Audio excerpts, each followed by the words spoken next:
pasamos la palabra a una leyenda viviente de la psicología social, que agradecemos que esté con nosotros, a Vicente Ciclón.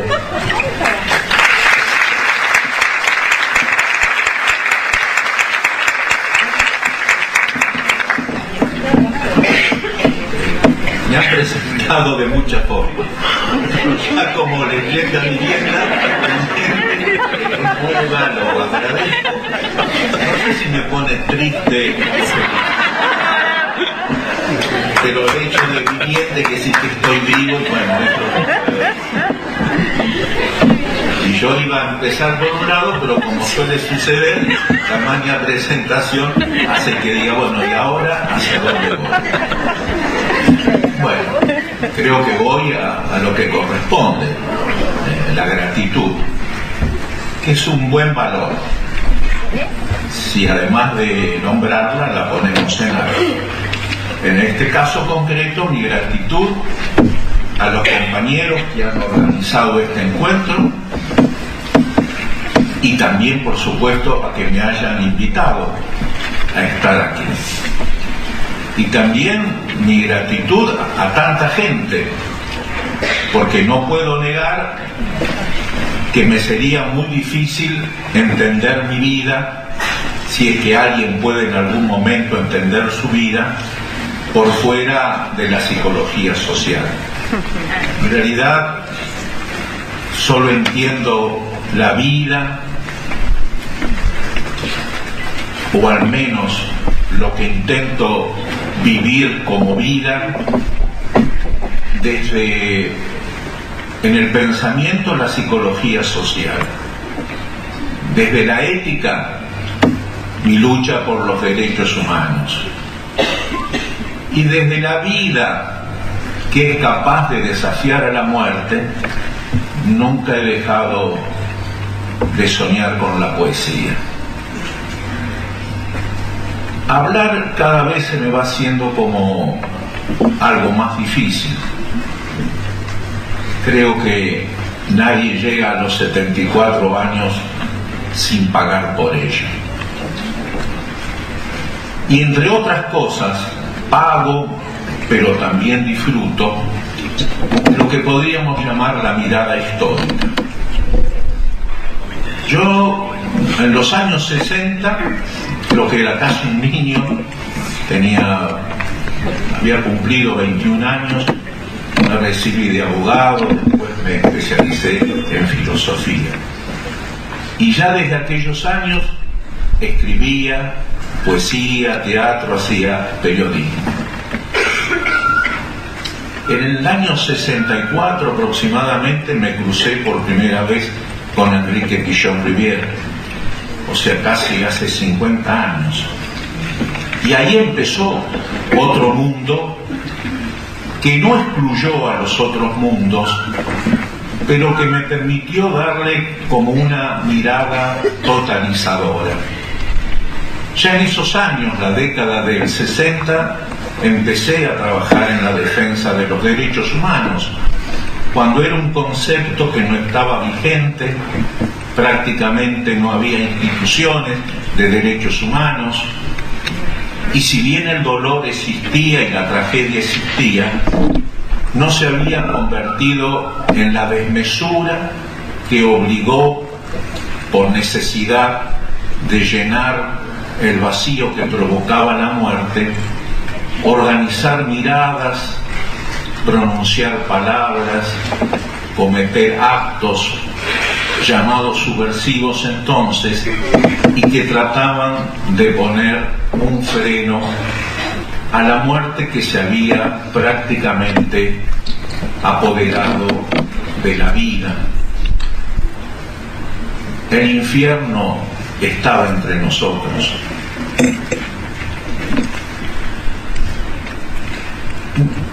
Esa mirada que me permite ahora, viendo yo el pasado, ese cruce de derechos humanos, de poesía e inicialmente de psicología social, lo he mantenido vivo con las contradicciones propias de todo ser y de todo ser que se siente en la mirada del otro, en los deseos de los otros, en los vínculos con los demás, esa otredad dificultosa que da sentido a la angustia de la dignidad, me ha dado, como digo, un privilegio, que es la mirada histórica, porque participo desde esas tres acciones, en la década del 60 y en la del 70 y en la del 80 y en la del 90 y en la de 2000 y ahora también en esta, de esos mundos, los derechos humanos, la poesía y el arte y la psicología social. Y es entonces que cuando hablo de estos temas, tengo como obligadamente que hacer un balance, ya no de lo que uno hizo en esos años, sino de cómo siento que se ha vivido en el país en esos años. Y lo puedo mirar desde esos tres lugares, insisto. Cómo se vivieron estos 50 años desde el arte, cómo se vivieron desde los derechos humanos, cómo se vivieron y se viven desde la psicología social. Hay algo que suelo repetir porque no me quiero apropiar de pensamiento ajeno. Es lo que Hegel llama el espíritu de la época. En la década del 60 diría yo que el espíritu era creer y aportar actos a la creencia de que una revolución en el mundo era posible. En la medida que la palabra revolución, como tantas otras, ha sido usada, bastardeada, privada de sentido. Recuerdo que mi querido amigo Julio Cortázar decía que una de las obligaciones de todo intelectual, de todo escritor, agregaría yo, de toda persona con conciencia crítica, es limpiar las palabras. La palabra revolución también ha conocido la suciedad. Pero yo sé que hay como un hilo mágico que sostiene las palabras más allá de los usos perversos que al significado de la palabra se le dé. Por lo tanto, sé que hay un tejido entre nosotros que permite comprender que si hablo de revolución, estoy hablando de algo que todos sabemos que aspira a ser, que recuerda que fue, que anticipa que será, y los contenidos cada uno sabemos que podemos dárselos y que no estaremos lejanos entre los que estamos aquí, porque no imagino que gente que trabaja en el mundo de la psicología social no quiera cambiar profundamente el mundo. Y eso en cualquier periodo histórico se ha llamado el gran sueño de la revolución. Tal vez no sabemos muy bien qué es lo que queremos producir con una revolución. Estamos acostumbrados mucho más a la negativa que a la palabra positiva. Y no es porque tengamos una melancolía depositada en nosotros o una tristeza que nos vence. Es que si somos capaces de abrir el corazón al mundo, los ojos al mundo, los sentidos al mundo, el alma al mundo, la conciencia al mundo, debemos registrar que históricamente hubo, hay, pero no sé si habrá, una injusticia que quita sentido a la propia existencia humana. Es muy difícil vivir cuando a nuestro lado ocurre todas las formas con que la muerte se muestra antes de ser totalmente la muerte. La pobreza es una muerte. La falta de amor es una muerte. Que nos roben la belleza es una muerte. Todas las formas de opresión, de marginación, de exclusión, de desprecio. Son formas concretas de la muerte. No hay una sola muerte definitiva, como no hay tampoco una sola vida.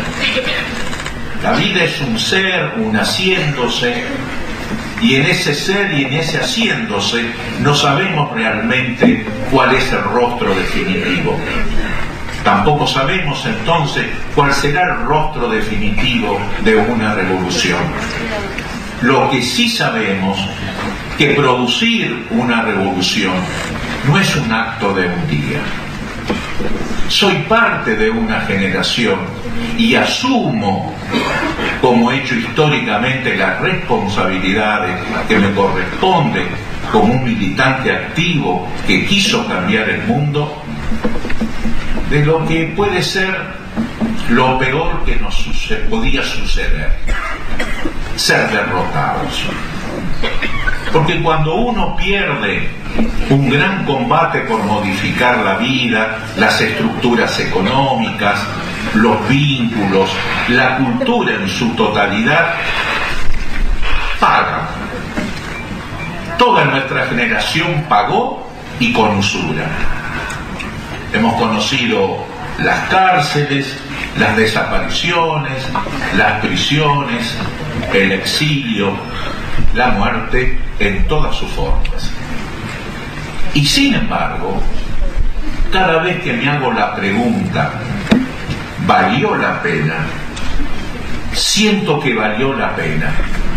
Porque la vida no tiene sentido si uno no se anima a transformar la vida, aún no sabiendo concretamente a dónde queremos llegar.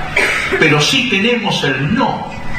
No queremos vivir como las formas del poder han determinado que tenemos vivir o que tenemos que vivir. Queremos generar una nueva vida, queremos generar una nueva economía, nuevos vínculos, nueva historia, nuevo deseo, nuevo amor, nueva belleza. Y eso es en definitiva una revolución.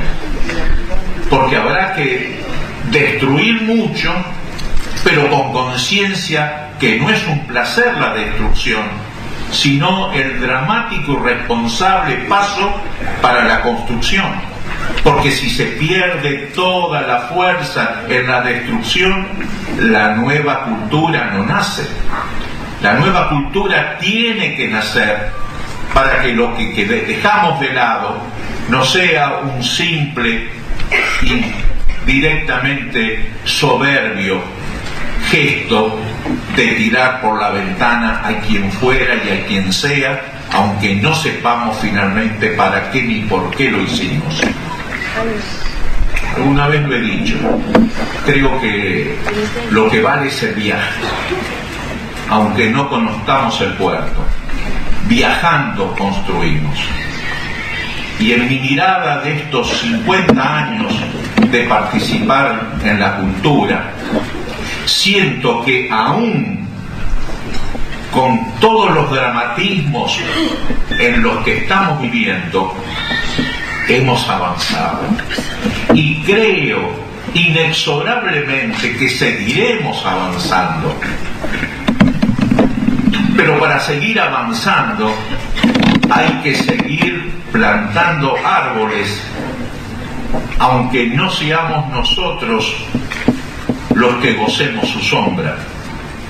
Si no plantamos, si no construimos, si no soñamos, si no amamos, la vida pierde su sentido y esa revolución no pasará de ser una palabra más limpia o más sucia, pero simplemente una palabra. Hay que construir una nueva cultura. Y ustedes tienen la dicha y el privilegio de la psicología social como uno de los instrumentos más maravillosos para esa construcción. No tengan miedo. Vamos a construir la nueva sociedad. Y ahí cada uno de nuestros actos, aún los más humildes, tendrán finalmente sentido. No puedo terminar sin apostar una vez más a esa esperanza, y lo puedo hacer de una forma que en mí es también, diríamos ya, habitual: la lectura de algún texto. Voy a leer un texto breve para no invadir el tiempo de todos.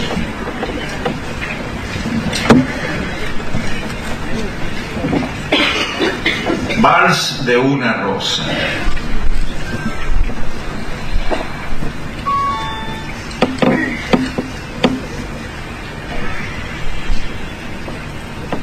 No siempre serán estos días una obligada tristeza, y perfumarás vida como la savia rosa, más allá de nuestra precariedad, y alumbrarás vida como rosa de armonía en infinita provincia de luz que protege y calma hasta que la tormenta cebada, cribada y negra se pierda deprisa tras la primera luna, sin pena ni tampoco gloria. Vida sí que aún entre agonías te prolongas, nos invades, crece. No te detengas, vida. Y todo corazón que envejece, y todo corazón cargado de duelos y fatigas, se abrirá a ti, les guste o se resistan los perros de la pena y los del odio. Crece vida, continúa rosa, crece árbol del rosal, entero crece, aunque ya no sea mi mano la que te arrime el agua. Y podrán los cuerpos y sus nombres ser apenas un destello o un humo, y podrán las ilusiones estrellarse contra el piso y en la boca secarse las palabras y convertirse en veneno la soledad. Pero tú, vida, seguirás con loca dulzura llamando a nuestra puerta. Seguirás obstinada y obstinada en esta plaza o en aquel jardín, quitando las piedras y malezas para la nueva y siempre, la erguida, breve, humilde, alta, la tan fragante, tenue, muy tenue, eterna rosa. Muchas gracias.